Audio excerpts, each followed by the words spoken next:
everybody, Cindy A. Lewis here. Welcome to Crafting Therapy 90. Wow, it's amazing. And thank you so much for joining me for Crafting Therapy. I tell you what, we just need that time. I don't care what field of work you're in.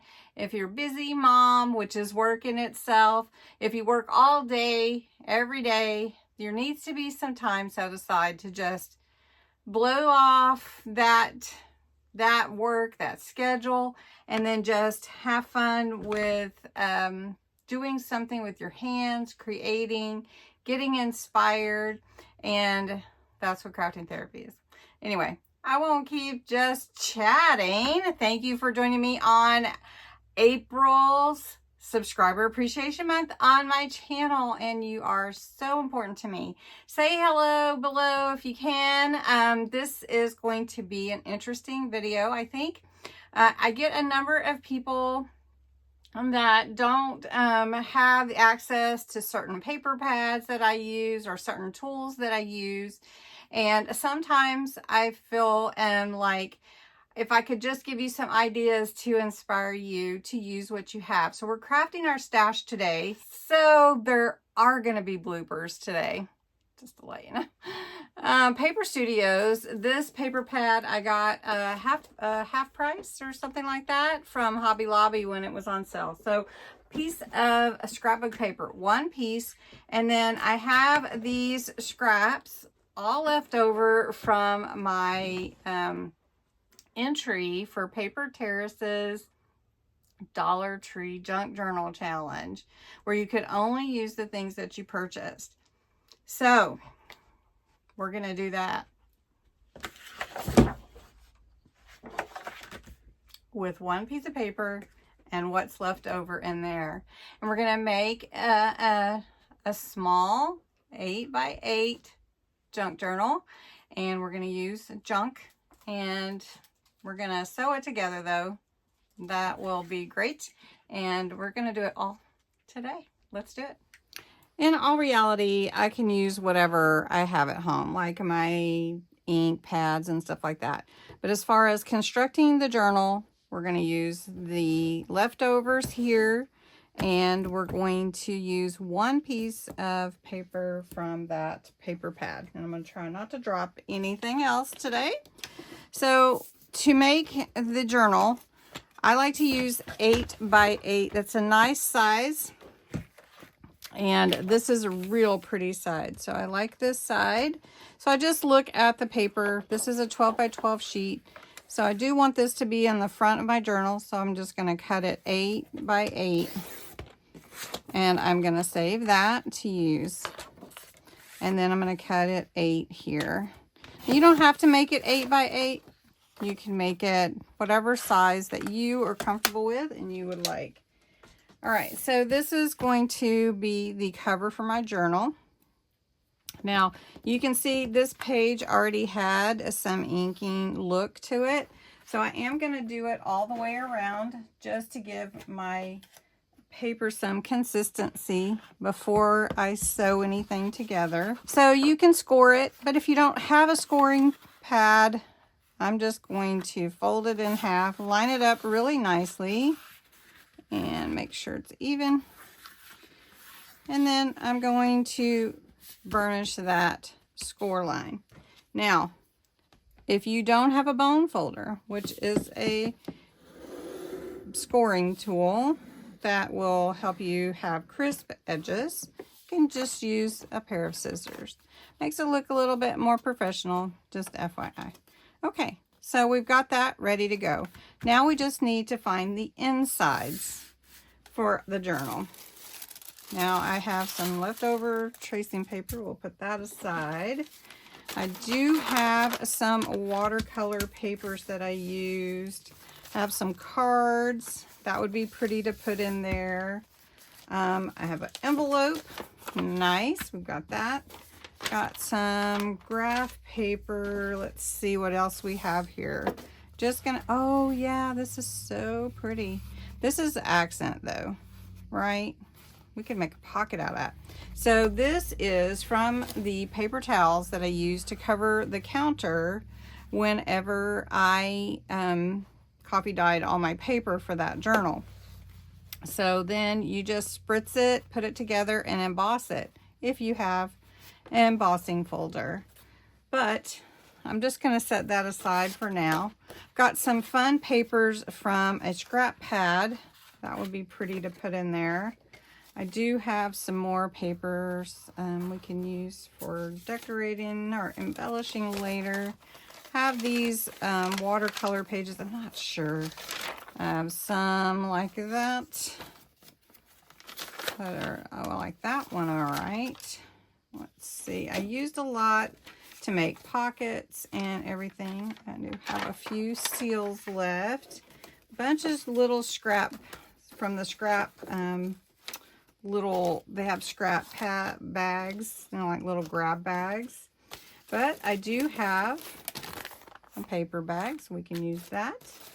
And I do have these pages, so we can use these. We'll cut those to fit. I do have a copy of the masterboard that I made with, this is from the book, the pages from the book, and then the stamp set that I had. So I could use that, or I could use it for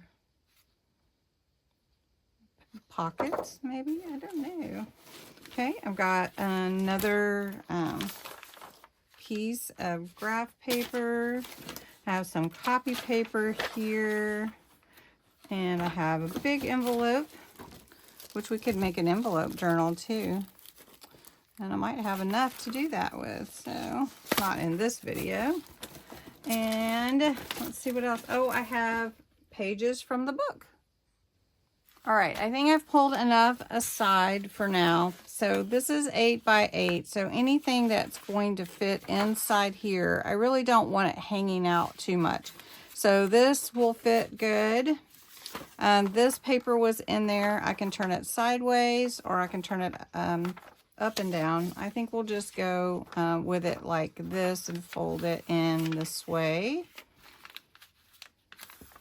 I know you can't picture it, right? But we will picture it. Then pages from the book. These are not coffee dyed, but we can enhance that. So we've got some pages from the book.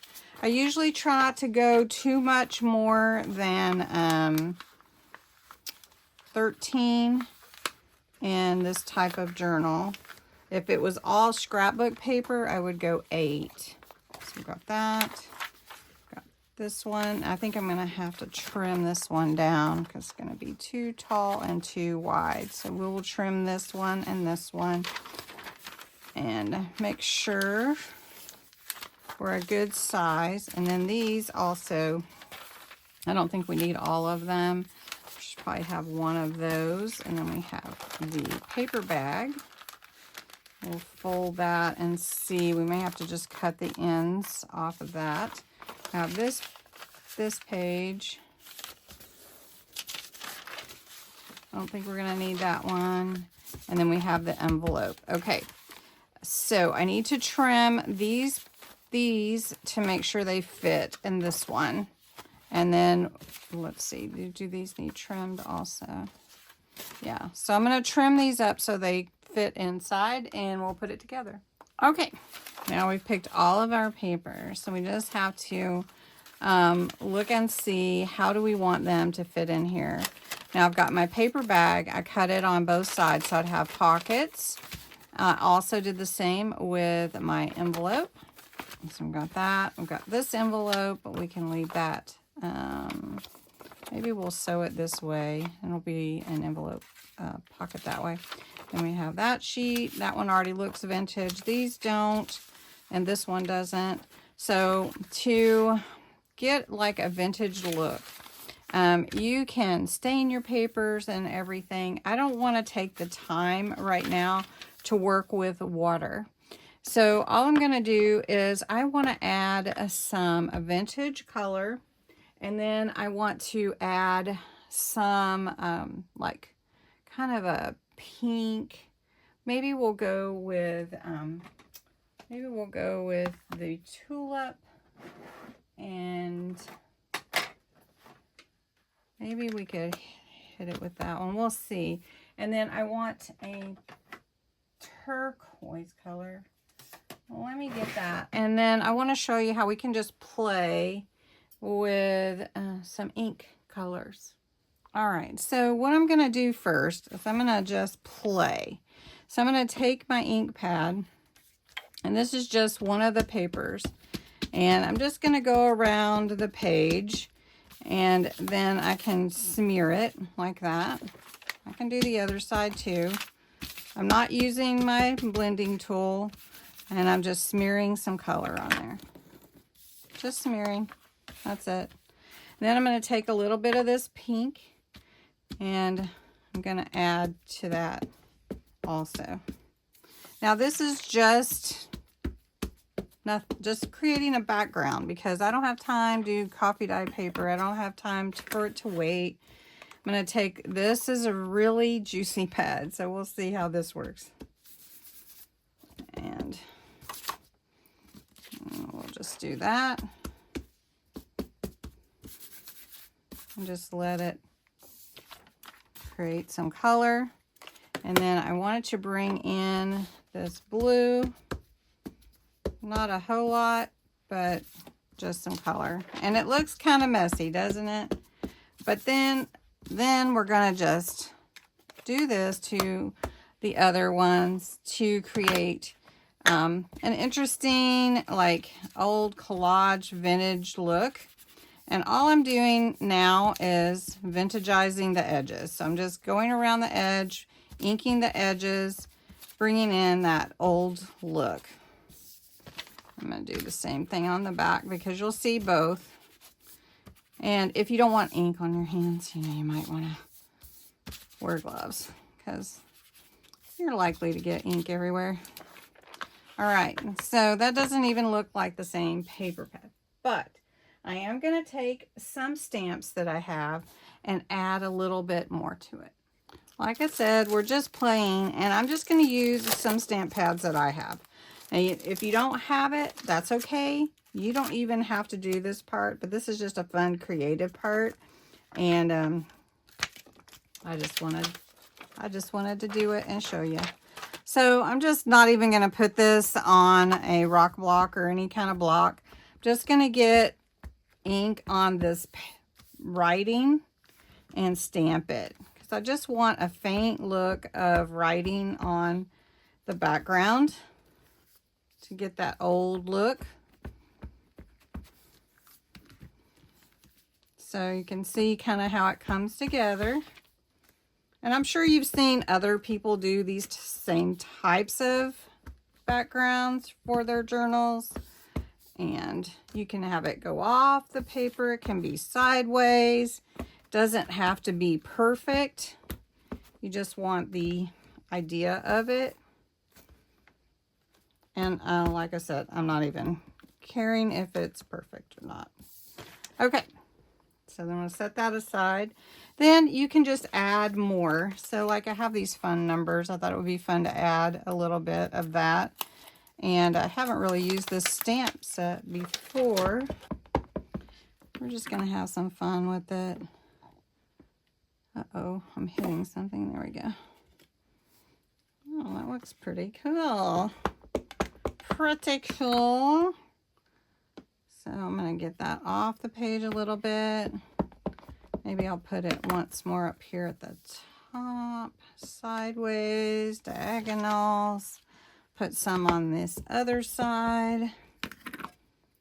Just like that. And let's just get this side. That. There we go.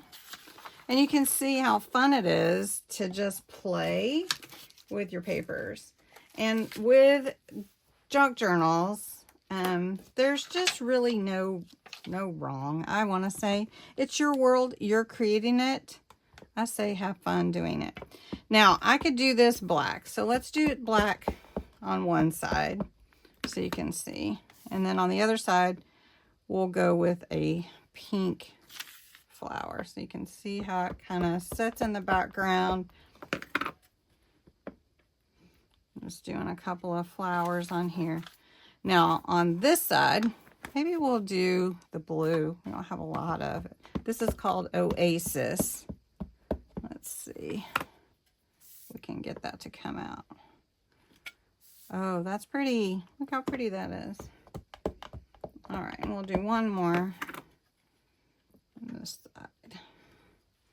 Okay, so then you can do whatever else you want, but that one's all ready to go. And I just really love the idea of this. And if you look at this cover, you can see it kind of mimics that same thing. You've got all the different colors, shades, but the images, like some are popping forward, some are behind, just a little bit of writing on there.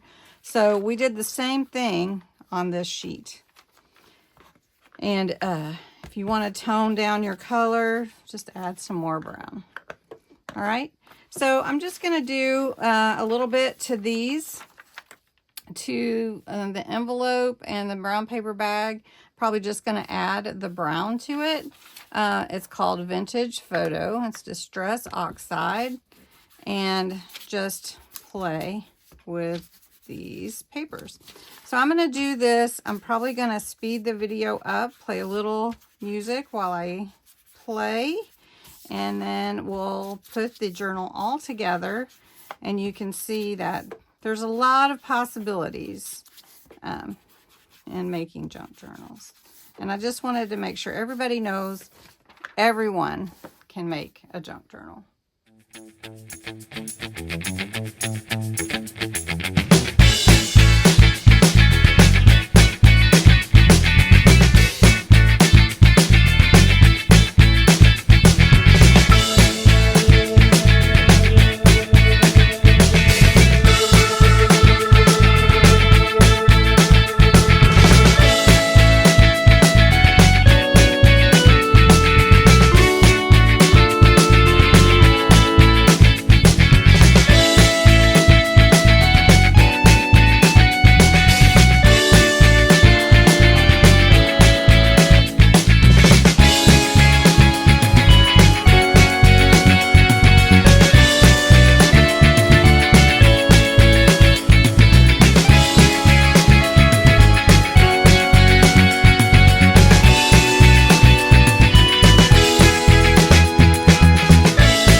Okay, here we are. Made some really pretty papers with some great backgrounds to go with the colors on the cover. The rest of these, we'll just do it, we'll just embellish them after we've put the journal together. So anyway, you just have to decide what order you want your papers to be in. And really, there's no right or wrong. And you're going to have different sizes. This one I forgot to cut. Let me just cut it. There we go. That's good. Okay, so we're going to put this one here, and we have different sizes, and that's okay. That is part of being a junk journal.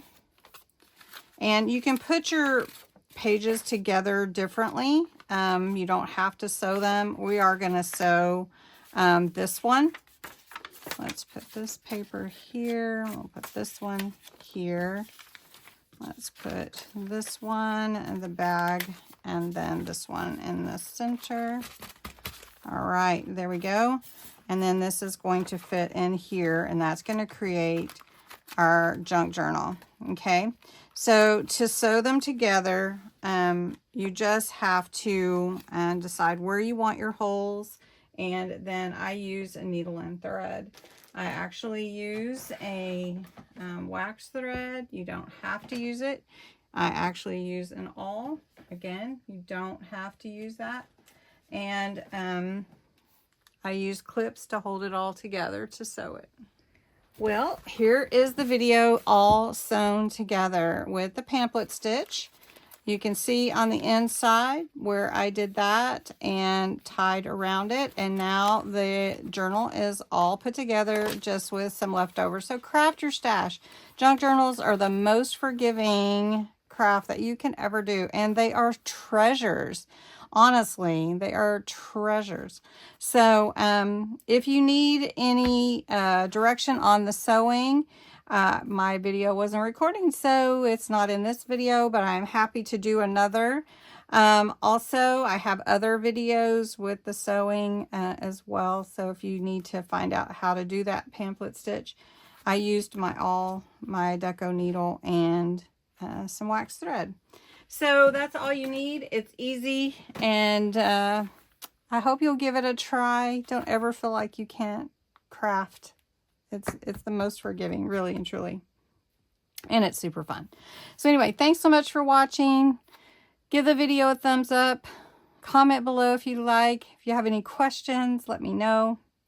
Also, don't forget, it is Subscriber Appreciation Month. There are 5 hidden giveaways throughout the month in a video, as well as the challenge that is on the April 1st video.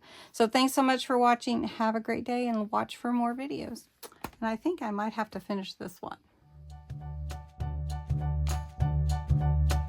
I'm going to be using one piece of paper from my Paper Studios.